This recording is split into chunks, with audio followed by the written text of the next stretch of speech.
INAudio presents Fix. Written by Kevin Luke. Read by Kevin Luke.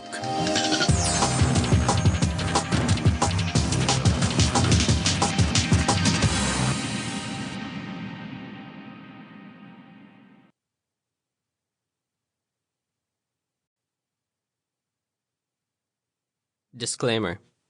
This story covers a rather tumultuous time in my life, so it'd be terribly confusing and damn near impossible to describe all the ups and downs that made up this journey in the contents of one book. While every record contained in this book is authentically sourced from true events, for the sake of brevity and common courtesy, a select few events were moved around, combined, or cut out entirely, but hopefully not at the expense of clarity. Creative decisions were also made to protect identities. I've chosen what I consider to be the most honorable option and made the changes necessary to preserve anonymity as appropriate. Key identifying details have been altered. All of those alterations were done carefully and intentionally. No one who was in my life at the time of these events was consulted or asked for permission in this project. This is the unabashedly biased story told from one person's perspective. For those of you who once knew me personally, you may recognize yourself in the characters described in this book and feel that you've been misrepresented. Understand that in order not to overwhelm the reader and to avoid having one of you critically or publicly dissect the accuracy of the character you perceive to be you, I've made several of these characters amalgamations of multiple individuals. It wasn't difficult.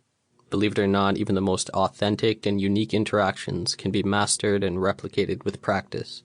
Forgive me if you thought our time together was special.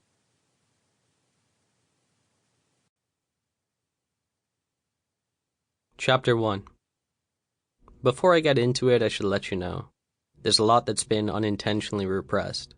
I tried earnestly to remember all the instrumental bits that weren't so well documented, but I honestly think that any further lucidity would have made me feel even worse. The evening the root of this whole project got started, I'm not sure if I got any sleep. I felt awake the entire time, but I was dead certain I'd been dreaming. It wasn't the first time. I was getting to be the new normal. And the strange thing was the recurring theme of these dreams. Someone was always trying to lock me up or kill me. You ever have those dreams where you're trying to call out for help, but your voice doesn't work at all?